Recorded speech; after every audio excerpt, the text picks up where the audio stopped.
बिस्मिल्लाहिर्रहमानिर्रहीम, अस्सलाम वालेकुम, a very good morning to all of you नाज़रीन। आप सबको खुशामदीद कहते हैं, आपको गुड मॉर्निंग कहते हैं और एक नया दिन, एक नई सुबह आप सबको बहुत बहुत मुबारक हो।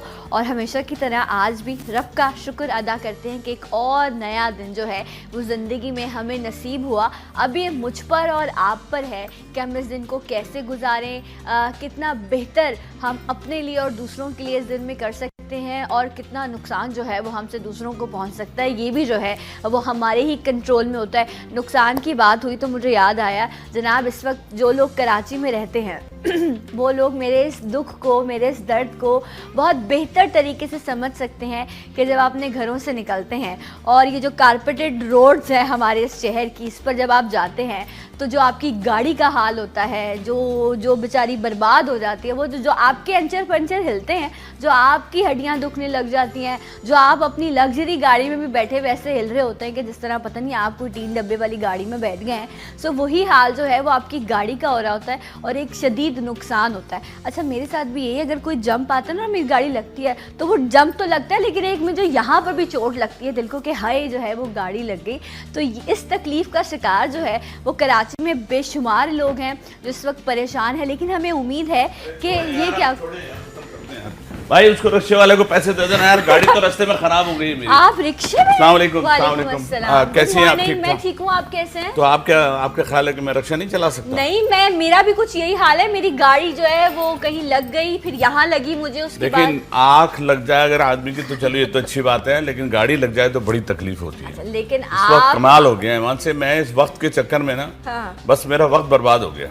ऐसा ना करें। नहीं, मेरा मतलब है कि मुझे उन्होंने कहा था, ठाकुर कह रहे थे कि मुझे कि 9 बजे से पहले आप पहुंचेगा। अच्छा। लेकिन जो ट्रैफिक थी वो कह रही थी कि आज मैं पहुंचने नहीं दूंगा। आज पहुंच, लेकिन आपको पता है मैं तो बहुत पहुंचा हूँ। मैंने कहा मैं तो पहुंच के दिखाऊंगा। तो 12 रास्ते में गाड़ी मैंने फिर खड़ी की है। ओके, और दूसरी आपने मंगवाई? हाँ, रिक्शे में मैं वो फिर एक रिक्शे वाले को कहा तो उसने कहा भाईजान हमने आपको पहचान लिया, आप वही शेर खान है?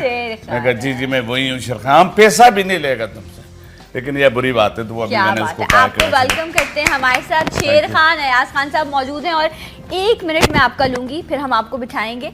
आप इस वक्त मेरे तमाम देखने वालों को जो है ना वो शेर खान के अंदाज में जरा गुड मॉर्निंग तो विश करते हैं। अच्छी गुड मॉर्निंग। इधर हम आपके सामने शेर खान है और शेर खान को आप अच्छी तरह जानते हैं। ये वो शेर खान है जिसकी वजह से दूसरे खान जितने और दूसरे जो खान नहीं भी हैं उन्होंने भी दूसरा, तीसरा, चौथा, 5वां, छठा शादी करना शुरू कर दिया है। लेकिन आप यकीन कीजिएगा, जितनी भी मेरे ड्रामे में शादियां हुई है ना, उन सारे ड्रामों में शादी जैसे ही हमारा सीन खत्म होता है ना, वो कहती हैं अच्छा याज भाई अब हम जाएं। ये तो फिर दिल पे लगी मेरे ठा करके, ये क्या हो क्या रहा है? ये तो होता है, ये तो होता है। कैसे हैं आप? अल्लाह का शुक्र है, अल्लाह का शुक्र, अल्हम्दुलिल्लाह। अच्छा, ये चक्कर क्या है, आप दिन ब दिन और हैंडसम और ग्रेसफुल होते जा रहे हैं, मामला क्या है? अरे आपको क्या पता, ये तो इत्तेफाक है, वो आपकी हुस्न नज़र कहते हैं ना। हाँ। तो वो है, अदरवाइज तो बस ठीक ठाक है, अल्लाह का शुक्र है। आदमी चलता फिरता रहे, थोड़ा एक्टिव रहे। मुझे हैरत उन बच्चों पे होती है जो बड़े यंगस्टर्स हैं और उनकी एज अभी 20-21 साल है, लेकिन उनको देखा जब उठेंगे तो उनकी आंखें नहीं खुल रही होंगी, यूं करके उठ रहे, अभी कहाँ मैं, अभी तो 8 ही बजे। तो वो जो बच्चे हैं और सोचें कि वो अभी यंग हैं, अभी उनको आगे बहुत कुछ करना है, तो मुझे बड़ी हैरत होती है। उनमें वो ताकत नहीं, वो चीज़। अच्छा, ये आज जब हम बात करें, मॉर्निंग शो की बात करते हैं, आपकी डाइट की बात करते हैं, तो ये अगर मैं अयाज भाई की बात करूँ, ही इज स्टिल यंग माशाल्लाह, बट फिर भी जो है आपकी अम्मा ने आपको बचपन में कौन सी खास चीज़ें खिलाई हैं? आज कौन सी ऐसी रूटीन में आपकी चीज़ है जो आप अपने आप को फिट रखने के लिए, एनर्जाइज रखने के लिए यूज़ करते हैं? बचपन में क्या आप खा पी के बड़े हुए हैं? देखिए, जब मैं अम्मी की गोद में था मुझे अच्छी तरह याद है। अच्छा, याद है। तो बात सिर्फ ये होती है कि पहले हर चीज़ खालिश होती थी। जी। कि आप जो भी चीज़ खाते थे खालिश होता था। इवन मुर्गी जो थी, कि मुर्गी जब किसी के यहाँ पकती थी कहते ओहो क्या तो आज तो मुर्ग पका है। अब तो ऐसा है कि वो मुर्गी ऐसी है कि जो खिलाते वक्त भी आदमी सोचता है कि यार मुर्गी खाइए। तो आप कहते हैं मुर्गी खाया करो ताकत आएगी, तो आप बताएं जो मुर्गी खुद अपने पैरों पे नहीं खड़ी होती, जिसको हम खरीदने जाते हैं, आप देखें यूं ही हो रही होती है वो, उसको लेके तराजू तक पहुंचने से आधी मर चुकी होती है वो। तो अब आप उसको फिर उसके बाद उसको जो फीड दी जाती है, अगर वो फीड हमको पता चल जाए कि उसमें क्या क्या चीज़ें होती हैं, तो आप तो वो चिकन ही खाना छोड़ दें। लेकिन बस भाई बात यह है कि अब अल्लाह पाक ने, एक होता यह है कि लोगों की तादाद बढ़ती जा रही है, जहाँ 2 बच्चे होने चाहिए वहाँ 100 बच्चे हो रहे हैं। इस वजह से हो ये रहा है कि खाने की हर चीज में ज्यादा। इसमें भी बात करें ना तो मुख्तलिफ राय आना शुरू हो जाती है, बड़ा कंट्रोवर्शियल हो जाता है। इसलिए 100 बच्चे इसलिए मैंने कहा है कि सुने 100 बच्चे इसलिए कहा है कि 100 बच्चे किसी के होंगे ही नहीं ना, तो इसलिए हमने तो मिसाल भी ऐसी एक्सट्रीम पे चले जाओ, बिल्कुल ऐसे मैक्सिमम जाओगे जो उम्र भी 100 नहीं हो पाती। तो मुझे एक बड़ी भी का भी एक आया था, 107 साल उनकी उम्र थी। 107 साल। तो उनसे पूछा था कि आपकी सेहत का राज क्या, तो उसने इतनी अच्छी बात की क्या? और वो सिर्फ एक जुमला था, उसने कहा कि जो चीज हमको दांतों से चबानी चाहिए वो काम हम मैदे को दे देते हैं, हम यूं खाते हैं खड़ कर। तो कहला अल्लाह पाक ने जब दांत दिए हैं चबाने के लिए, और फिर बात यह है, दूसरी बात हुई, इन्होंने ये कहा कि खाना खाते वक्त सिर्फ खाना खाएं, खाना खाते वक्त आप म्यूजिक नहीं सुने, खाना खाते वक्त आप टीवी नहीं देखें, खाना अल्लाह पाक ने जो रिज़्क दिया है उस वक्त सिर्फ खाना ही खाएं। तो ये बहुत जरूरी होता है कि आप जिस चीज के मीटिंग्स लंच और डिनर्स पे हो रही होती हैं कि हम बहाना बनाते हैं कि खाने का बहाना होगा और ये काम भी हो जाएगा। खाने का बहाना नहीं होता, उसमें आने का बहाना नहीं होता। आने का बहाना आप आइए ना कभी हमारे साथ चाय, तो वो ये सॉफ्ट इन्विटेशन होता है किसी से मिलने का या किसी को दोस्त बनाने का भी, बड़ा सॉफ्ट सा होता है। अगर उसमें देखते हैं अगर वो चाय पे नहीं आ रहे हैं तो फिर उसको पानी पे टपका देते हैं। अच्छा, तो ये जो मैं आपसे पूछ रही हूँ, ब्रेकफास्ट आप क्या नॉर्मली रूटीन आपकी क्या है, आप क्या खाते हैं ब्रेकफास्ट में? देखिए मैं अगर घर पे होता हूँ तब तो मैं नाश्ता करता हूँ, लेकिन अगर मैं चैनल पे आता हूँ तो मुझे चाय मिल जाती है।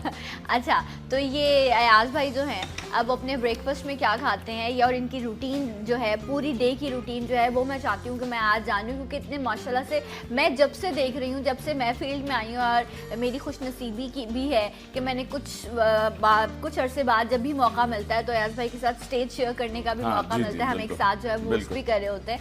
तो वो उस वक्त भी मैं आपको बता नहीं सकती जो लोगों का रिस्पांस होता है, जिस तरह ये कोई भी खड़ा है, वो दूर खड़ा हुआ बेचारा अपनी धुन में है, ये उस पर कोई जुमला कस देते हैं और इस तरह की करना है। ये जो लाइव जो आप प्रोग्राम कर रहे होते हैं ना, इसकी बात ही है। आप ये एनर्जेटिक देखें, एनर्जेटिक होना पड़ता है। जब आप किसी से कहेंगे क्या टाइम हुआ है तो वो भी कहेगा 6 बजे। अगर आप किसी से कहेंगे क्या टाइम हो रहा है 6 बजे यार, तो हमें दूसरों को एक्टिव करने के लिए, जैसे मॉर्निंग शो भी है ना, एक तरह से अगर अच्छे मॉर्निंग शोज होते हैं जो वो भी दूसरों को एक्टिव करते हैं कि आपकी बात में इतना वजन देखिए, हर चैनल पे आ रहे हैं शोज, लेकिन आपकी बात ऐसी हो कि चलते चलते रुक जाए आदमी, नहीं मेरा ख्याल है कोई बात अच्छी कर रहा है, और फिर आप उन्हें कॉल भी करते हैं कि जी यार ये कॉल करके इनसे इनकी डिटेल ले लें, तो ये भी होता है कभी। राइट।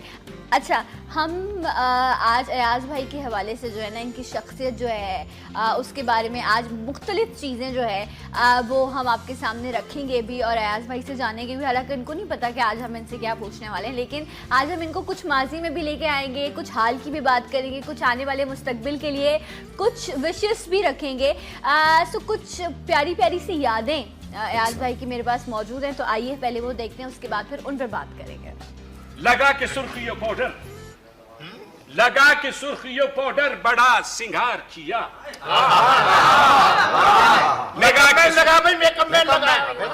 लगा के सुर्खियों पाउडर बड़ा सिंगार किया, हुए हो तुम भी पशेमा मुझे भी ख्वार किया। अरे क्या हाल है भाई, अरे बड़े मजे आ रहे हैं क्या भाई, अय्याशी और क्या शान है भाई, गाड़ी शाड़ी बड़ा वो शादी कब कर ली? अरे पैसा आ गया था, सोचा कहीं इन्वेस्ट कर दूं। अरे ये तो बताओ इतना पैसा आया कहाँ से? वो सामने आप 10 मंजिला बिल्डिंग देख रहे हैं? सामने 10 मंजिला बिल्डिंग? 1 2 3 4, लेकिन वो तो 5 मंजिला बिल्डिंग है। अब्बा इंजीनियर है, ऊपर की 5 खा गए। हम शेर बोल रहा है। अरशाद अरशाद इरशाद नहीं, शेर शेर। भाई जंगल वाला नहीं, पहाड़ वाला। हमारा ख्याल में तुम्हारा नाम दानिश है। ओ खान साहब मेरा नहीं, अपना नाम बताओ। वो हमारा नाम शेर खान है, महमूद का बचपन का दोस्त। ये आदमी कौन है? ये मेरा बेटा है नबील। मनासा मेरी बीवी का बेटा है। सलाम करो नबील। छोड़ो यार, ये आदमी हमको वैसे भी पसंद नहीं आया। क्यों? ये अपने ससुर के पैसों पे पलता है, बेशर्म आदमी। ये बता कि माजबीन भाभी कैसी है? उसको मौत आ गया। क्या? वो कैसे? जब हमने दूसरा शादी किया तो उसको मौत आ गया। ये तो तू भाभी को साथ नहीं लाया? लाए ना, बाहर सुजुकी में। अरे तू बाहर क्यों है? अंदर बुलाना। वो दरअसल हमारा बीवी पर्दा करता है, तो हमने पहले सोचा कि घर का माहौल देके उसके बाद उसको बुलाते हैं। अरे क्या बात है। अच्छा वैसे मैं ये तो कुछ झलकियाँ थी माशाल्लाह से। अगर आप आर्काइव उठा के देखें तो एक इतना बड़ा जो है वो कहना चाहिए मौजूद होगा इनका काम जो महफूज है, और यकीनन आज के लोगों के लिए भी, जो आने वाले लोग हैं उनके लिए भी जो है कि कॉमेडी क्या चीज़ होती है, टाइमिंग क्या चीज़ होती है, जो सबसे इम्पॉर्टेंट चीज़ है वो आप जो है वो अयाज भाई से पूछ सकते हैं। अच्छा अयाज भाई, ये जो पहाड़ वाला शेर है ये कौन सा शेर होता है? मैं भी यही पूछूंगी सवाल, पहाड़ वाला शेर कौन सा? आप सही कह रही है कि पहाड़ पे तो शेर नहीं चढ़ सकता। हाँ। तो मतलब फिर पहाड़ वाले कहाँ जाते हैं? हाँ। लेकिन ये कहते बहरहाल वो कैरेक्टर जब भी मुझे जो भी कैरेक्टर कभी भी मिला है ना, मैंने कहा यार अगर आप अच्छा कर सकते हैं तो उसको करें, और अच्छा नहीं कर सकते तो फिर नहीं। तो मोइन भाई अक्सर जब भी हम शोज करते थे, तो बल्कि कल वो हिना दिलपजीर और हम लोग एक मीटिंग में थे, तो वहाँ भी ये बात हो रही थी। तो कहने का अयाज भाई मजा ये आता है कि जिस टोन में आप हों तो उसमें उस वक्त ये पता न चले कि ये आवाज अयाज खान की है। हाँ। तो ये मोइन भाई की भी बड़ी क्वालिटी थी कि जब वो कोई कैरेक्टर करते थे तो उस कैरेक्टर से ये नहीं लग रहा होता था, वो तो पता चले जेस्चर से लग जाता है कि मोइन भाई का फेस है, ठीक है। अदरवाइज वो इस मामले में मैं यही करता था कि जब भी कोई कैरेक्टर करता था तो मैं उससे पहले अपने ऊपर तारीफ करने की कोशिश करता। राइट। तो आपकी अपनी अयाज खान कहीं पीछे रह जाता था और वो कैरेक्टर जो है वो सामने आता। जिस तरह आप मोइन अख्तर साहब की बात करें तो वो एक कैरेक्टर मंजूर दाने वाला, जिस तरह वो एक सचमुच आजकल भी किसी एक चैनल पर जो है वो उसको रिपीट कर रहे हैं। तो मैं उस दिन जो उनके साथ एक कैरेक्टर गजाला जावेद जो है वो, क्योंकि बड़ा अच्छा उनसे ताल्लुक है, तो हम लोग उस दिन बैठे हुए भी वो देख रहे थे। तो मैं एक तो ये देख रही थी वो उसमें इतनी पतली थी, और आज जो है वो, मैंने कहा इतने अरसे में ही आप जो है एकदम से जो है, क्योंकि बीमारी भी अक्सर ऐसे हो जाती है लोगों को कि खुशी से भूल जाता है। खुशी से मैं ये बोल दूंगी उनको, फिर वो आपको फोन नहीं वो है, वो अभी मोइन भाई का एक शो हुआ था। तो मोइन नहीं उनका उमर शरीफ का, उमर शरीफ ने बुलाया था, तो मैं और वो थे। तो मैं आया, जब तक चलता रहा मजाक अपनी जगह, तो जैसे ही क्या पता चला कि और अब तशरीफ लाती हैं गजाला जावेद, आइए सोफा तोड़िए।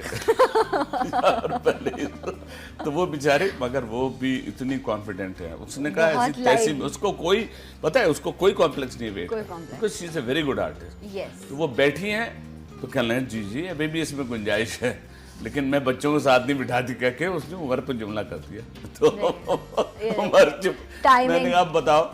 तो ये मजाक में आपकी बात सही है, कैरेक्टराइजेशन अपनी जगह है, ऑडियो बनाना वो अपनी जगह है, लेकिन आपने कोई चीज ऐसी जरूर करनी होती है। मैं इसमें ड्रामा जो ये बुलबुले था जिसमें मैं आया हूँ, इसको एक एंट्री के लिए मैं था सिर्फ, जिसमें एक दफा बस मुझे आना था, और फिर वो मुख्तलिफ तो आती रहती ना स्टोरीज।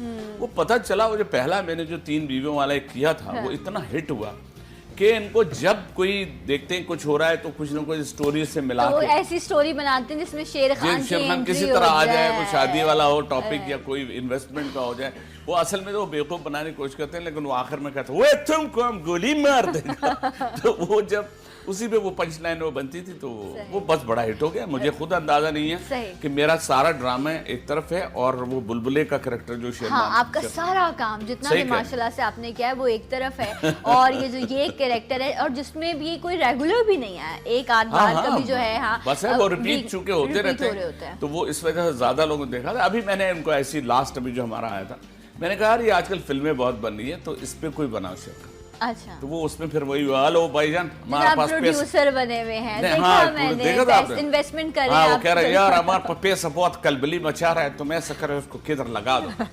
तो वो शेर खान भी हमेशा डूबता है फिर भी वही जाता है। वो तो उन्होंने स्टोरी ऐसी बनाई है कि वो नबील और वो जब आपस में मिलके वो तय करते हैं ना, तो वो मतलब वो उसका लास्ट पंचलाइन ये, वो बाढ़ में गया फिल्म मिलम यार हम इस हीरोइन से शादी कर। ये देखें तो वो इस तरह में आप एंजॉय करते हैं अपने कैरेक्टर को। मैं अभी ये जैसे ये मैंने पुराना देखा, मुझे बिल्कुल मेरे तो जहन में भी नहीं था, लेकिन वो जब मैंने अभी देखा है तो मुझे आइडिया हुआ कि ये क्या नाम है, जो मैं शायर बना था, ये जो और दूसरे कैरेक्टर हैं, कुछ मैंने बड़े सीरियस रोल किए थे, तो वो सीरियस रोल भी बड़ा चैलेंजिंग था। वो तलब भाई से पहले करवा रहे थे, वो पूरा लॉन्ग प्ले 90 मिनट्स का था, तो वो मुझे दिया था, पीटीवी से रिफत हैं उन्होंने किया था, लेकिन अल्लाह पाक ने वो करा दिया और एक बड़ा क्लर्क किस्म का, उसका नाम रमजान मिर्जा सेक्शन ऑफिसर, वो मेरा रोल था। अच्छा, ये मैं अगर अभी जिस तरह हम आपका क्लिप्स देख रहे थे, इसमें काशिफ खान भी थे। अच्छा, मैंने मिशी खान को भी देखा कि वो भी मुशायरे में बैठी हुई है, हालांकि वो माशाल्लाह से उन्होंने मुख्तलिफ तरह का काम किया, उन्होंने होस्टिंग भी की, फिर वो एक टाइम पर सिंगिंग भी कर रही थी, और इसके अलावा वो एक्टिंग भी करती है, वर्सटाइल हमारी परफॉर्मर हैं। और इसके अलावा आप हैं और बेशुमार माशाल्लाह से इस तरह के लोग हैं जिन्होंने पाकिस्तान के लोगों को हंसाया है, उनके गमों को चुराया है। लेकिन अगर मैं स्क्रीन की बात करूं तो कहीं कोई ऐसा प्रोग्राम नहीं है जहां पर एक प्लेटफॉर्म हो जहां आप लोग आएं और आकर एक वीकली या डेली बेसिस पर कोई ऐसा प्रोग्राम हो जिससे लोगों को जो है वो हंसी दी जा सके, मुस्कुराहटें बिखेरी जा सके। असल में लोगों का थोड़ा सा माइंड डाइवर्ट हो गया है जब मिजाह की कमी आई, तो उसकी जगह सियासी प्रोग्रामों ने, जिसमें टॉक शोज और जिसमें वो मिलते जुलते, डिफरेंट स्टाइल है। अच्छा, वो हालांकि उसमें मिजाह नहीं है, उसमें तो तकलीफ ही है कुछ चीजों की, जब जाहिर है वो हाईलाइट होती हैं, तो एक दूसरे पर वही कीचड़ उछल रही होती है, तो वो जरा सा। लेकिन अब होएगा कि लोगों ने अपना मूड बना लिया कि भाई चलो, अच्छा ये बुरा कर रहा है तो ये जो अच्छा कर रहा है तो ये क्या अच्छी बात कर रहा है, तो उसने ये, मतलब हम थोड़ा सा डाइवर्ट तो हुए, लेकिन मिजाह की और लोगों को मुस्कुराहटें देने का सिलसिला कभी खत्म नहीं होता, क्योंकि हम आजकल टेंस्ड हैं। अच्छा, वो जो क्रंच है ना, जो मैं बात कर रही हूँ, जो 50-50 है या इस तरह के कॉमेडी प्रोग्राम्स है, मैं और बहुत ऑनेस्ट होके बात करूंगी, मैं उस कॉमेडी को ये जिन प्रोग्राम्स की आप बात करें इनके साथ लाके नहीं खड़ा कर सकती। ये तो आज प्लान किया गया, मैं तो प्रॉपर एक शो जो आप लोग, सियासतदानों का जो ज्यादातर आता रहता है, सियासतदानों की कॉमेडी जो हो रही है भाई, मैं कहता हूँ हमने उनको मशहूर कर दिया, सेलिब्रिटी बना दिया वो भाई, और वो अब तो हमसे ज्यादा कपड़े वो सिलवा रहे हैं और स्पॉन्सर्ड होते हैं। हम लोग तो स्पॉन्सर्ड भी नहीं होते। अब आप ये देखें, सबसे जो बड़ी बात है कि ये जो देखें, तो ये जो अगर आप सियासतदान वैसे भी आ रहा है, फिर उसकी कॉमेडी में भी उसकी क्लास ली जा रही है, तो भाई आप सोशल इश्यूज पे बात करें। सोशल इश्यूज एक ऐसा टॉपिक है जिस पे आप हमेशा जब भी शो करें, खा वो किसी चैनल से करें, खा वो वक्त चैनल से करें, खा वो किसी से भी करें, तो वो लोग एंजॉय करते हैं, क्योंकि वो कहते हैं सोशल इश्यूज हैं। फकीर रोज हमको मिलता है, खवातीन फला, शॉपिंग फला, इतने इश्यूज हैं जो कभी खत्म नहीं। एक इशू इस वक्त मुझे भी है, वो ब्रेक का है, लेकिन शेर खान ब्रेक लेंगे तो ये ठीक है भाईजान। तो देखो भाई, किधर इधर जाने का कोशिश नहीं करेगा, अगर तुमने इधर उधर जाने का कोशिश किया तुम्हारे पास रखी हुई है, ठीक है, तो मेहरबानी करेगा इधर उधर नहीं जाओ, बल्कि जो इधर उधर दूसरा चैनल पे जाने का कोशिश कर रहा है वो उसको भी बेलो, खबरदार, वक्त पे बैठो और वक्त पे खाओ पियो।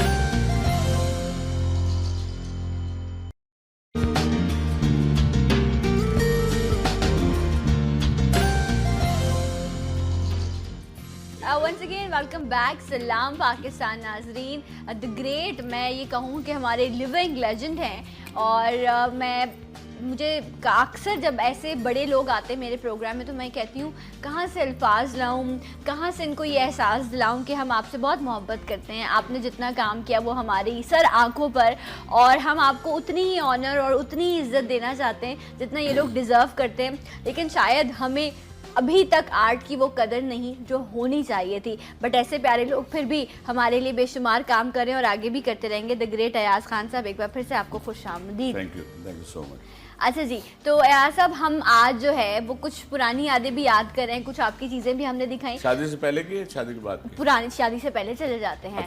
अच्छा, वो सब दिखाएंगे आप? वो आप चाहते हैं हम दिखाएं? उसके लिए हमें आपकी मदद की जरूरत होगी। अच्छा, नया और पुराना वक्त मिलाना पड़ेगा। नया और पुराना वक्त। अच्छा, जब अगर मैं आपसे पूछूं कि पुरानी यादें और जो नई यादें आप अब माशाल्लाह से आपकी ज़िंदगी में जब रिश्ते बढ़ जाते हैं, बच्चे हैं आप तो माशाल्लाह बच्चों की भी शादियां होंगी, हम कौन सी ऐसी चीज़ है जो शुरू से जवानी, बचपन, फिर उसके बाद अपनी लाइफ को लेकर कोई एक खास आदत, कोई ऐसी चीज़ जो आपकी पर्सनालिटी में रही जो आज तक तब्दील नहीं हो सकी? देखें, दो चीजें मेरी, एक पॉजिटिव है और एक नेगेटिव है। अच्छा, वो शुरू से चल रही है और वो साथ साथ लगी हुई है। एक है जो हिस्से मिजा, ठीक है, एक तो है, और दूसरा गुस्सा। जबकि मैं आपको सही बताऊं, मैं अपनी इस चीज को बहुत, मैंने फर्क आ गया।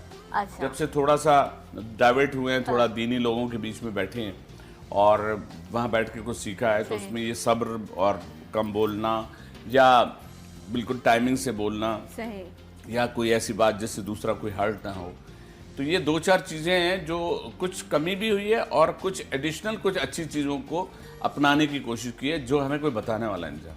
क्योंकि देखिए, हम अपनी ज़िंदगी में हमेशा ये होता है, और आप और हम जब भी अपनी इस दुनिया में हम टीवी देखते हैं या मीडिया या इन्फॉर्मेशन या व्हाट्सएप या फला फला, हर चीज़ से अगर हमें कोई दीनी मालूमात भी मिलती है तो वो हमारी उस मालूमात में इजाफा होता है जिसका हमें नहीं पता था।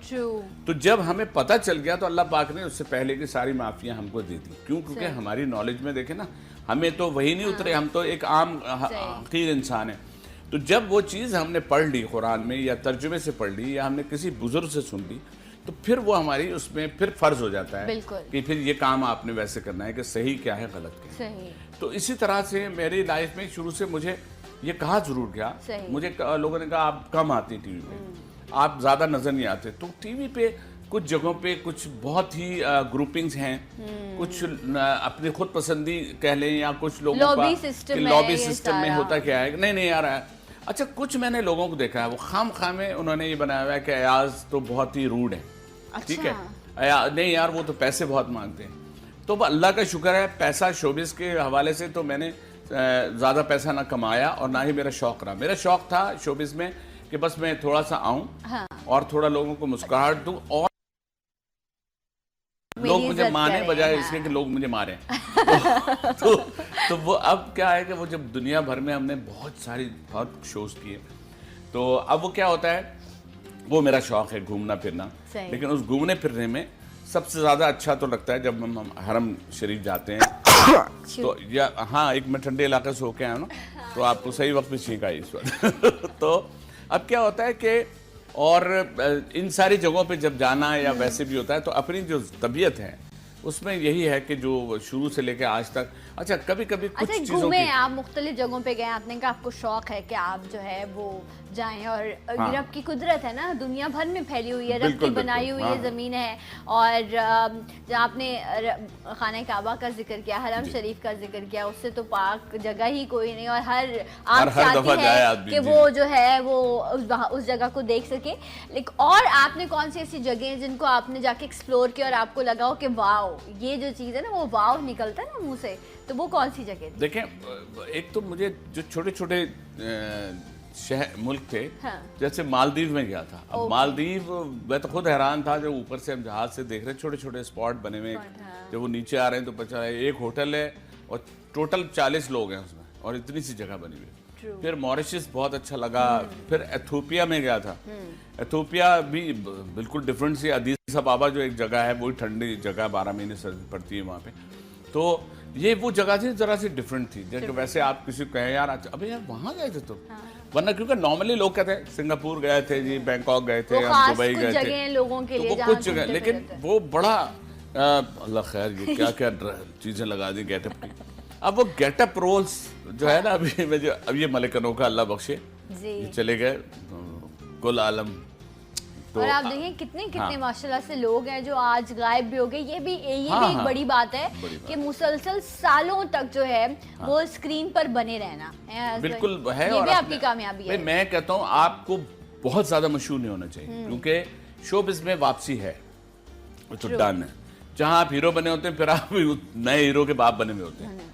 अगर आप कंटिन्यू रहें तो आप देख लें, वो और बात है कि अब वो होता क्या है कि इसलिए आप वो रवैया रखें और अपना काम उतना रखें कि लोग आपको पहचाने और लोग आपको अच्छे लफ्जों में हमेशा पहचाने। तो वो मेरे हमेशा रहा। मैंने अपना, हालांकि मेरा प्रोफेशन इंजीनियरिंग, ऑप्टिशियन मेरा अपना ज़ाहिर फील्ड मेरी, जो मैं अब ज़ाहिर उस ऑप्टिकल फील्ड में हूँ, लेकिन उसमें भी मैं आपको बताऊँ कि जो मेरी इमेज ऑप्टिक्स है, उस फील्ड में ऑप्टिकल में भी लोग बाकायदा इतनी कॉल्स मुझे आती हैं और मुझे फ़ोन कर करके पूछते हैं कि जी आज भी हमें थोड़ा गाइड कर दें, हमें कैटरेक्ट का मसला है, हमें ये प्रॉब्लम है। तो ये मेरी अब जो मेरी जितनी लाइफ है उसमें मैं चाहता हूँ कि कुछ ना कुछ ऐसा ट्रस्ट रिलेवेंट काम भी जरूर करें हम। राइट, तो ये बहुत इंपॉर्टेंट भी है और वो एक साइड होती है इंसान की जो एक लेवल पर आकर जब आप अपने अंदर इतने मैच्योर हो जाते हैं, फिर आप उस चीज़ को उजागर करते हैं, उस चीज़ को समझते हैं, अपने आप को समझना आप शुरू करते हैं। अच्छा ऐसे भी हमने आपको हमेशा कॉमेडी के एक कैरेक्टर्स करते हुए डिफरेंट देखा। अच्छा हमारे यहाँ ये बड़ा मसला है कि छाप लग जाती है ना एक शख्स पे कि वो ये है तो वो यही करेगा, वो सीरियस एक्टिंग नहीं कर सकता। बहुत सारे ऐसे लोग हैं जो सीरियस एक्टिंग करते हैं, शायद कभी आप उनसे कॉमेडी कराएं तो उनकी टाइमिंग बड़ी अच्छी हो, लेकिन वो हम बाउंड कर देते हैं लोगों को। तो अब तो मूवीज़ आई हैं, मूवीज़ बहुत बन रही हैं, बाकी ड्रामा भी बहुत इंडस्ट्री ने तरक्की की, प्रोडक्शन हाउसेस बहुत बन चुके हैं, तो आपने कभी सीरियस एक्टिंग नहीं की? मैंने मेरा एक पीटीवी से एक ड्रामा था, वो रमजान मिर्जा सेक्शन ऑफिसर जो मैं अभी बता रहा था। हाँ। वो बिल्कुल सीरियस रोल था। 90 मिनट्स का वो पूरा प्ले था, वो बिल्कुल एक चैलेंज था मेरे लिए। वो मैंने किया।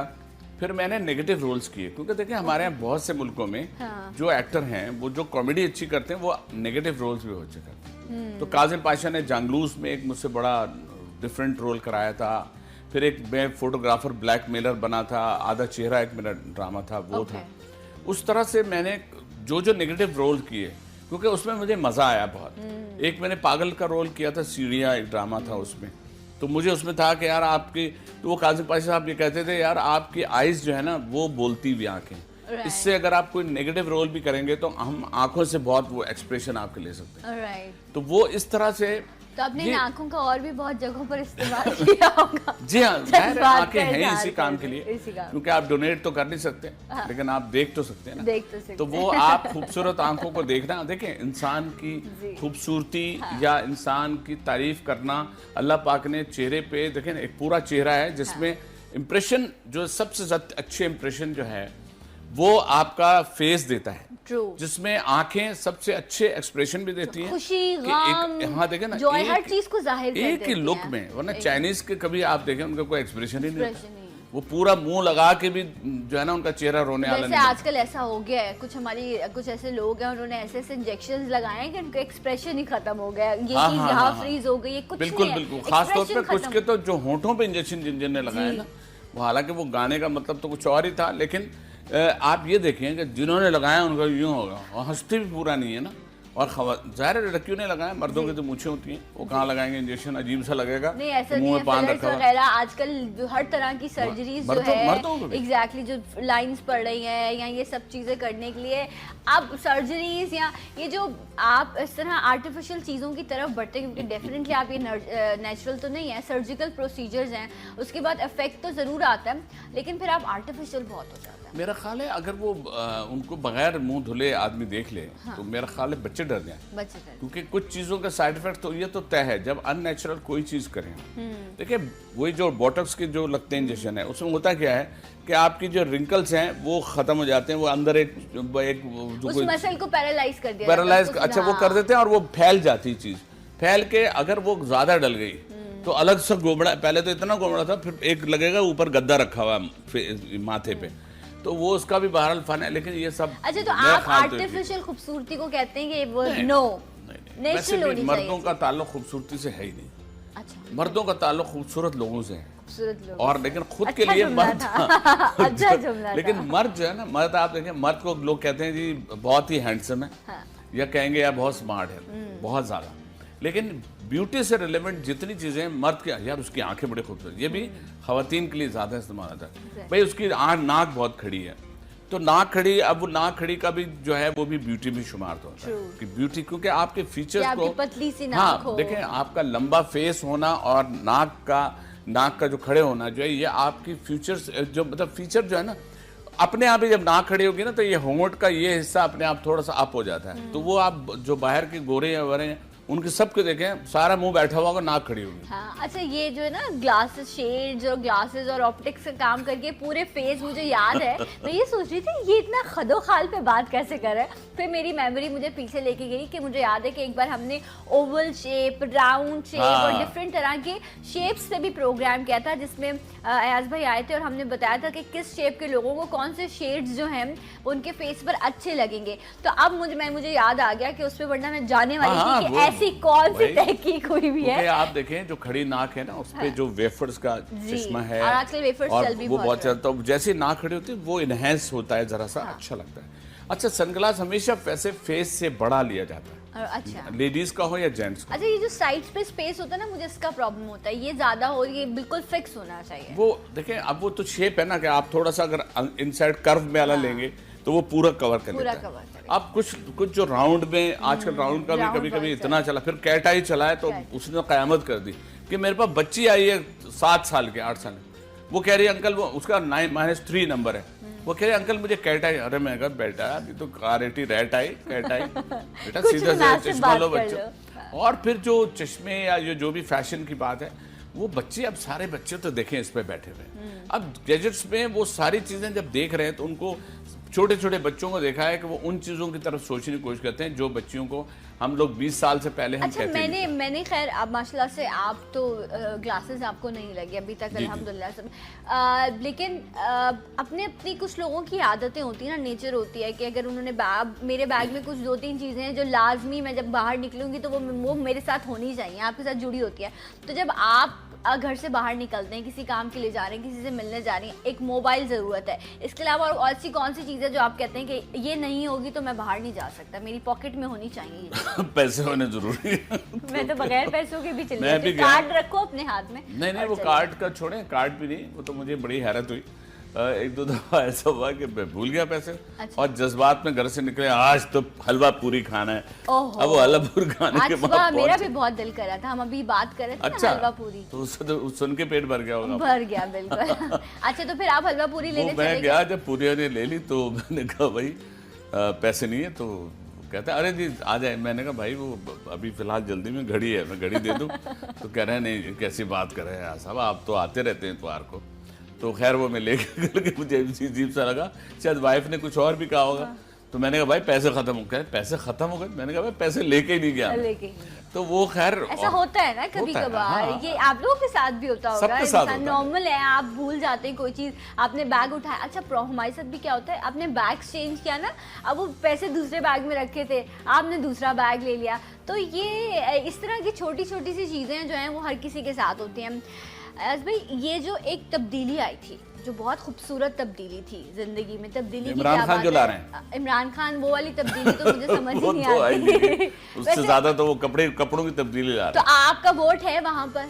मेरा वोट है, लेकिन बस मैं बड़ी सिंपल सी बात करूँ कि सियासत से हमारा शोबिज वालों का वैसे भी हम लोगों को ताल्लुक रखने नहीं चाहिए, क्योंकि हमसे सब मोहब्बत करते हैं, हाँ वो उसका किसी भी पार्टी से। हम तो बहुत सियासत करते हैं। नहीं, सियासत करना और देखें सियासत में हिस्सा लेना, हाँ अच्छा होता है कि हम कहते हैं हम पे कोई स्टैम्प ना लगे, क्योंकि हमें कोई भी बुलाएगा, अगर हमें पीटीआई बुलाए, हमें कोई भी बुलाए, पीपल्स पार्टी के शो वो भी मैं करता हूँ सबके, तो वो जिनके भी होते हैं ना, वो हमसे मोहब्बत कर रहे होते हैं। जब वो हमें ये सोच के नहीं मोहब्बत करते तो हम ये नहीं सोचते, क्योंकि बड़े प्राउडली बुलाते हैं कि जी हमारे शो में आए। तो हमारा आर्टिस्ट तो सबके लिए, उसका तो ना सरहदें हैं ना वो कुछ है, और हमारा और मकसद भी है। तो मैं इसलिए सियासी प्रोग्राम्स जिसमें हम सियासत की बातें करनी है वो मैं नहीं करता। राइट। तो एक ब्रेक का कहा जा रहा है, तो फिर आज जिस तरह पहला ब्रेक भी आज भाई ने लिया था। नहीं, आप मैं ले लूं break?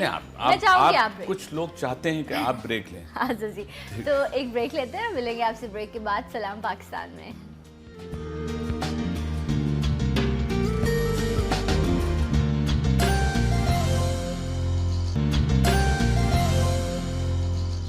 Once again welcome back, सलाम पाकिस्तान। नाज़रीन, आप सबको प्रोग्राम में खुशामदीद कहते हैं और हमारे साथ मौजूद है द ग्रेट, हमारे बहुत ही प्यारे।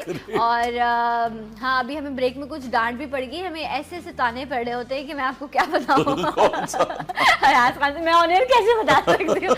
अच्छा, मैं जिक्र कर रही थी ब्रेक पे जाने से पहले कि तब्दीली का जिक्र होता है तो हमेशा वो एक इतना नारा लगा है कि वही बात याद आ गई। लेकिन अगर आपको मौका मिले कि आपको कोई सियासी पार्टी की तरफ से टिकट दिया जाए कि आइए भाई ये सीट है आपकी और आइए और आकर जो है वो लोगों को जो है वो इंस्पायर कीजिए और हमारी तरफ मोटिवेट कीजिए, तो आप तैयार हैं किसी पार्टी को? देखिए अगर टिकट मिला मैं तो उसे ब्लैक से भेज दूंगा आगे सीधी बात है, मैं तो कर नहीं पाऊंगा। मैं उससे कहूँगा जी जैसे बिहाइंड द कर्टन वही वाली बात है, हम उनसे कहेंगे यार आप खड़े हो जाइए, हम आपके नारे लगा लेंगे। ओके, ये तक तो है। ठीक है। और इवन ये भी है कि अगर हमें किसी सपोर्ट करनी है तो उसका देखिए आपके पास बोलना हो, जैसे आप हैं, देखिए जब आपने मेजबानी शुरू की होगी प्रोग्राम में और आज अपने आप को पीछे देखती होंगी तो आपके पास कितना अल्फाजों का जखीरा आ गया, आप कितना अच्छा बोलती हैं, आप कितना संभल के और एक सॉफ्ट बोलती हैं। अब ये जो बोलने का फन है और उसके बाद selection of words, that's very important. फला आदमी बहुत अच्छा बोलता है, बहुत अच्छा बोलते हैं, लेकिन लफ्जों का अगर सही इस्तेमाल नहीं है और कहाँ तक बोलना है, इतना ना बोले कि फिर आदमी सिर्फ बोल की वजह से पहचाना जाए। तो ये जरूरी नहीं होता, इंसान को करना यही चाहिए कि अपने उसके बोलने के अल्फाज, उसको जो बोला जाए वो इतना अच्छा हो कि किसी को हर्ट भी ना करे और किसी को बुरा भी ना लगे। तो वो कोई नहीं, अगर किसी सियासतदान ने कहा कि हम गए तो हम जरूर कहेंगे जी इनका ये मंशूर है, इनको ये होना चाहिए और ये होना मतलब चाहिए। आप तैयार हैं कौम के लिए हाँ, तैयार। कौम के लिए तैयार हैं, तो ये ऑप्शन आपके पास मौजूद है, आप इस ऑप्शन को भरपूर तरीके से जो है वो अवेल कर सकते हैं। एज में कोई ऐसी शख्सियत ज़िंदगी में जिसको आपको लगा हो कि उसने स्ट्रीट लाइट्स की तरह मेरी ज़िंदगी में काम किया है, मतलब मुझे रोशनी दी है, अगर अंधेरा हो तो बड़ा मुश्किल होता है ना सफ़र को काटना, तो शायद मुझे मंजिल तक तो नहीं पहुंचाया, लेकिन स्ट्रीट लाइट्स की जो रोशनियां होती हैं वो आपको उस मंजिल तक पहुंचाने में, उस रास्ते में थोड़ा आसान कर देती हैं उस सफ़र को।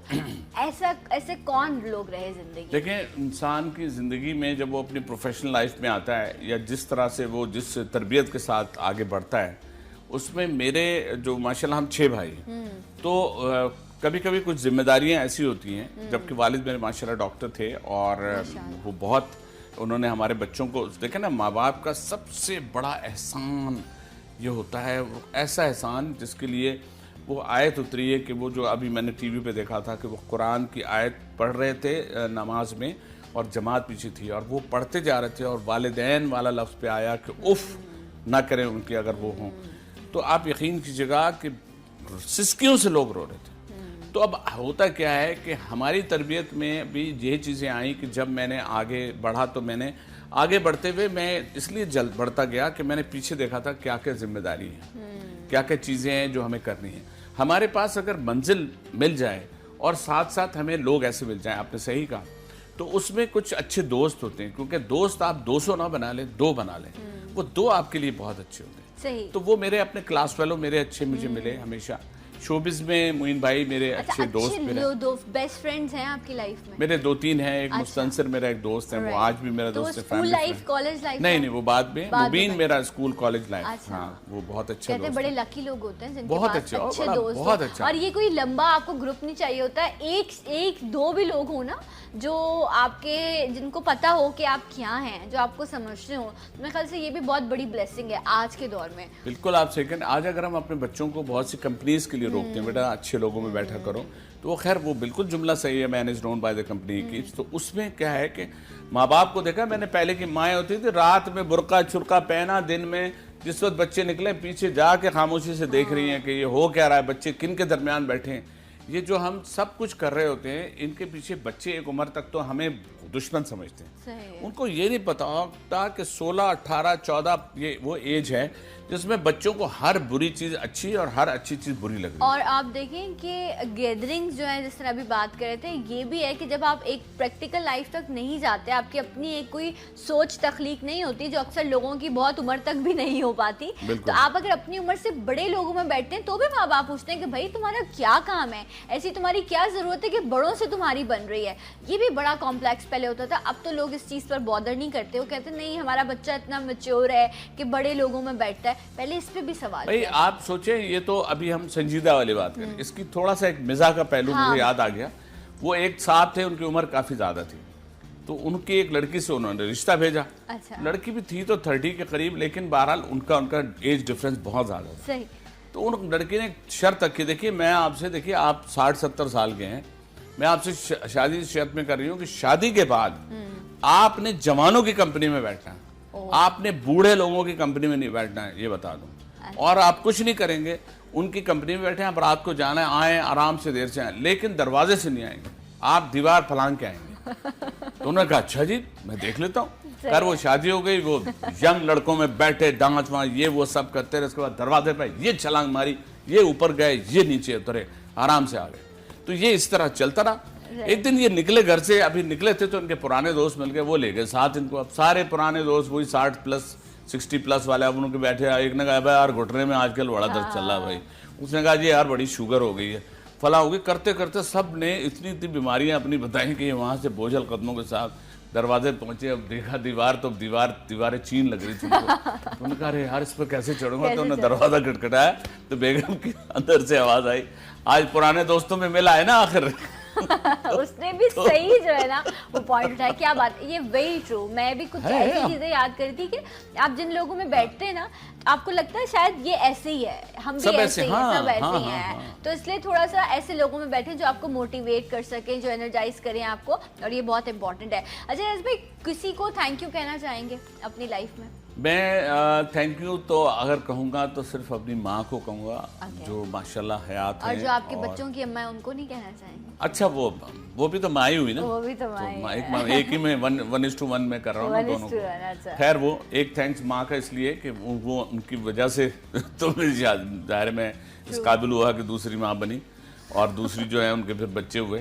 तो मैं अपनी वाइफ को बहुत थैंक्स कहूँगा, और वालदा को तो मैं कह चुका हूँ कि उनकी दुआओं के उस पर मैं आज तक मुझे जो कुछ मिल रहा है।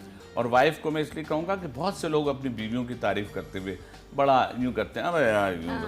मैं समझता हूँ बीवी से अच्छा साथ आप जब भी अपने घर से निकलते हैं, वो अगर कह नहीं रही है तो उसकी दुआएं हमेशा होती हैं। वो भी आपके लिए अच्छा सोच सकती है, वो भी आपके लिए दुआएं करती है, क्योंकि उसकी इज्जत भी हमें करना है। हमारे पास हुज़ूर पाक सल्लल्लाहु अलैहि वसल्लम की इतनी अहादीस मौजूद हैं जिनमें ये बिल्कुल है कि उनका जो बर्ताव अपनी बीवी के साथ था, हज़रत बीबी आयशा रज़ियल्लाहु ताला अन्हा उनके साथ था। तो आप सोचें कि हम अपने उस दौर और उस 1400 साल पहले की चीज़ों को, और जो हम अगर उन सुन्नतों पे अमल करते तो हमारा क्या हम कहाँ पहुँचते। अच्छा ये बताएं, आप एक्सप्रेसिव हैं, बच्चों से, बेगम से, दोस्तों से इजहार करते हैं कि हाँ मैं तुम्हें मिस कर रहा था, या आप मुझे इस चीज़ में आप मुझे अच्छे लगते हो, या ये चीज़ अच्छी हुई है, ऐसे एक्सप्रेसिव है? क्योंकि आपने कहा गुस्से का इजहार तो आप करते हैं, गुस्सा तो आपको आता है। वो है, वो आप है सही, लेकिन इस वाले मामले में एक्सप्रेसिव हैं? बिल्कुल है। और देखें एक चीज़ और बताऊं, अभी जैसे वाइफ मेरी नहीं है यहाँ पे मेलबर्न में, और मैं यहाँ पे हूँ, और एक बेटा मेरा जो है माशाल्लाह अहमद, वो है यहाँ पे, वो NLD में पढ़ रहा है अभी 3rd ईयर में। तो अब बहुत सी चीज़ें ऐसी हैं जो आदमी मोहताज होता है भी, अरे भाई वो दे दो यार, वो फलां चीज़ कहाँ रखी है। तो ये जो आदतें हैं ना, तो अब वो चले ठीक है, स्काइप पे हम होते हैं कि जी हाँ भी क्या हो रहा है, क्या कर लिया, नाश्ता कर लिया, फिर भी वो 4 सवाल वो जरूर कर रही थी जो मेरे फायदे के। भाई आपने खाना सही तरह खाया, रात को खाया, जल्दी सो गए थे, मीठा तो नहीं खा लिया, मतलब ये सारी चीजें कोई और नहीं कहता। कोई आपका कितने खुलूस आपकी दोस्त बन जाए, कुछ हो जाए, उसने आपसे ये वो 4-5 सवाल नहीं करने जो आपकी शरीक हयात, वो जो आपके बच्चों की माँ है वो करती है। क्योंकि बहुत सी चीजों के एक्सप्रेशन हम अपनी बीवी को नहीं दे पाए। हम देखे बार बार नहीं कर सकते Begum I love you, Begum I love you, ये हम नहीं कहते। होते हैं थोड़े से इस मामले में ना, अपने आप को अपने जज्बात को थोड़ा सा। वो एक साहब थे ना, वो किसी गोरे के पास गए, तो गोरे जब घर में दाखिल हुआ गोरा, तो उसने बेगम से गले मिला, बेगम से गले मिला, उनका ट्रेडिशन था। तो उसने कहा यार यह तो कोई अच्छी गल है। तो वो भी आके बेगम से मिला, तो बेगम कहले हाँ अल्लाह कौन मर गया। तो मतलब हमारे ट्रेडिशन में किसी बात, पहले तो आप चलो मोहब्बत की बात अलग है, लेकिन अब तो अल्लाह न करे खुदा ना खास्ता किसी कुछ होता है, वो सोचता है यार इसको तसल्ली देने से पहले इसको शफकत दे दो थोड़ी। हाँ, पहले सर पे जो है वो हाथ रख दो। लेकिन ये बात तो दुरुस्त है, वो कहते हैं ना मर्द की कामयाबी के पीछे एक औरत का हाथ होता है। वो जो एक औरत है वो माँ होती है, और उसके बाद जब आप एक औरत को अपने निकाह में लेते हैं ना, और फिर ये भी बात है कि दोनों एक दूसरे को कैसे लेकर चलते हैं उस रिश्ते को। बट डेफिनेटली वो जो औरत आपके निकाह में होती है ना, वो जिस तरह आपको संभालती है और जिस तरह अपने घर को वो लेकर चलती है, ये एक बहुत बड़ी बात है। और हमारे एशिया की अगर हम बात करें, संभालती भी और पहचानती भी है, क्योंकि आप देखें अगर आप सीधे सीधे घर आते हैं ना, हाँ। तो बेगम आपसे कभी कुछ नहीं कहेगी, लेकिन अगर आप सीधे घर नहीं आते तो आप ये देखें क्या बात है आज कहाँ थे आप, तो वो जो क्वेश्चंस होते हैं, यकीन करें एक उम्र तक तो बीवियां, माएँ जो है वो बच्चों को पहचानती हैं। अच्छा। फिर उम्र का एक वो हिस्सा जब आता है तो फिर बीवी जितना पहचानती है ना,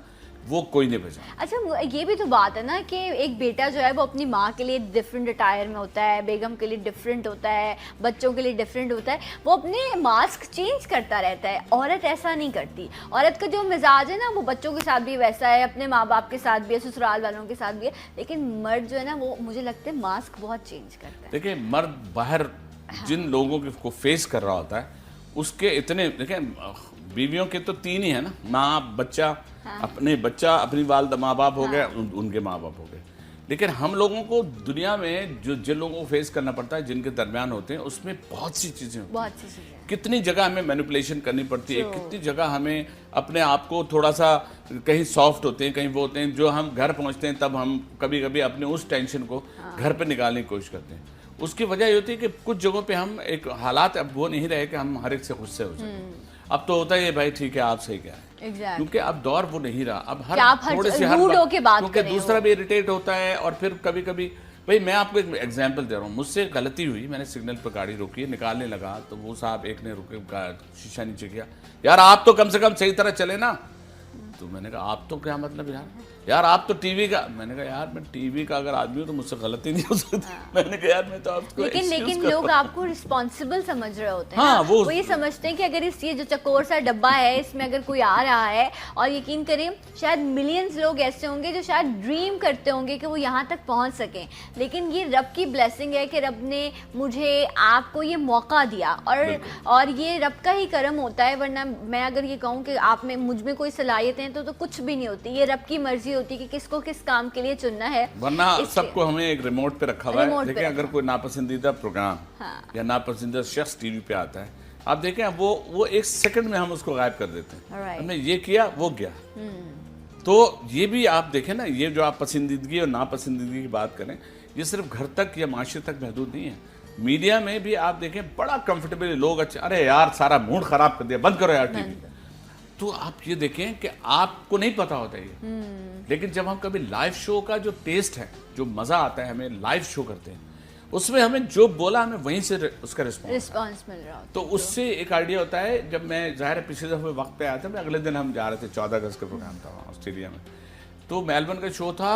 यकीन की जगह लोग इतना मोहब्बत से मिले, इतना मुझे यकीन ही नहीं आ रहा था। और मेरा जो बहू थी वो इतने खुश थी, अरे पप्पा आपको लोग इतना जानते थे। मैं कहा बेटा तुम्हारा वास्ता नहीं पड़ रहा है ना, तुम दोनों होते हो। दिन में हम कहीं गए, जरा सा थोड़ी देर के लिए गए, अब वहाँ लोगों ने, हम पहुंचे तो वो करेंगे कल आप हमारे डिनर करेंगे, कल फला करेंगे। और वो यही बात है ना कि आप शो के बाद या आप कहीं चैनल पर भी हैं तो मंथ एंड पर जो आप कमा रहे होते हैं वो तो चलें अच्छी बात है, आपकी मेहनत का आपको सिला मिल रहा होता है, लेकिन ये जो मोहब्बतें हैं ना ये असल कमाई है। ये जो आपको लोग जो आपको मोहब्बत से मिल रहे होते हैं, आपकी खुशी में भी आपके साथ हैं, अल्लाह ना करे कोई परेशानी आ जाती है और वो लोगों तक पहुँचे। हमारे कुछ आर्टिस्ट हैं, जिस तरह भी नायला जाफरी की बात हुई थी कि वो बीमार है, उनकी तबीयत ठीक नहीं है, तो हमने ऑन एयर भी जिक्र किया। यकीनन आपकी दुआएं जो हैं वो आर्टिस्ट तक पहुंचती है। मैं दोबारा कहूँगी कि उनके लिए दुआ कीजिएगा, रब उनको सेहत दे। एक आर्टिस्ट जो है वो पूरी जिंदगी अपनी, आप लोग माशाल्लाह से समझदार लोग हैं, मैं कहती हूँ, जिन्होंने काम के साथ साथ अपने पर्सनल बिजनेसेस भी सेट किए। लेकिन एक आर्टिस्ट जो है आप देखें उसकी सिक्योरिटी क्या है, उसके लिए क्या चीज़ें हैं जो रखी जाती हैं कि अगर उसने पूरी अपनी ज़िंदगी इस इंडस्ट्री को दे दी, उसके बाद एट द एंड बहुत सारे आर्टिस्ट ऐसे थे जो बहुत ही बुरी हालत में इस दुनिया से असल में मैं आपको बताऊं, रोशनी जब ये शोबिस की जो एक रोशनी है, इस रोशनी में आदमी थोड़ा सा खो जाता है और उसको ये ख्याल नहीं होता कि मैंने भी वक्त बूढ़ा मैंने भी होना है और मेरी जगह किसी और ने लेनी है। तो क्योंकि मैं ज़ाहिर पढ़ भी रहा था, मेरे वालिद भी हमेशा ये कहते थे पहले कुछ बन जाना, उसके बाद अगर तुम्हें शौक़ है तो करना। तो मैंने जब इमेज ऑप्टिक्स खोला, वही हमारी जो ब्रांच, वही गुलशन इकबाल वाली जो है अख्तर आई हॉस्पिटल की जो सामने वाली जो पहली ब्रांच है हमारी, वो जब खोली थी तो उस वक्त मुझे मोइन भाई सबसे ज़्यादा कहते तो हम बड़े बदमाश। ये आपको पता है जितने और खुले ना इजाज वगैरह के, हमायूं से, ये सब बाद में खुले, ये सब पहले मेरा खुला था। और मैंने जब खोला तो फिर मैं इजाज के उसमें गया था आउटलेट पे, उसने इनॉग्रेशन में मुझे बुलाया तो कहना यार अयाज भी, तो अब माशाल्लाह उनके और ज़्यादा है। मेरी चूंकि बात ये थी कि मेरा जो जिस तरह का काम था उसमें मैं उसको बहुत ज़्यादा नहीं कर सकता। तो मैंने ये सोच लिया था कि मैं रिटायर होऊंगा अपने डिपार्टमेंट से, बिल्डिंग कंट्रोल अथॉरिटी से, तो मैं अपने आराम से सुकून से बैठूंगा। तो जिस दिन से हुआ हूँ मुझे एक नहीं, वरना लोग जैसे रिटायर होकर वो कागज लेके घर पहुंचते हैं रिटायरमेंट का, फौरन उनको होता है अब मैं बेकार हूँ, अब मैं क्या करूँगा, अपने ऊपर तारीख कर लेते हैं। तो वो अल्लाह का बड़ा एहसान है उस परवरदिगार का कि मुझे मेरे पास एक तो बेशुमार मेरे फैंस हैं जो आते हैं, फिर वो मुझे फेसबुक पे वो इमेज ऑप्टिक पे जाते हैं, वो फेसबुक डॉट पे जाके वो मुझे वहाँ पर कर लेते हैं या फिर पैसे ढूंढ लेते हैं, नेट पे गए इमेज ऑप्टिक खोला आ गया। तो ये सारी चीज़ों के बाद जो कमेंट्स मुझे मिलते हैं उससे मैं इतना मेरी ऐसा खून बढ़ जाता है। राइट। और आपने ये अपनी एक्टिविटीज जारी रखी, तभी वो जो मैं स्टार्ट में बात करी थी ना कि अभी तक माशाल्लाह आप इतने फिट हैं और हमेशा ऐसे ही लगते हैं, ऐसा लगता है कोई पिक्चर खींची हुई है जो हमेशा ऐसी रहेगी माशाल्लाह।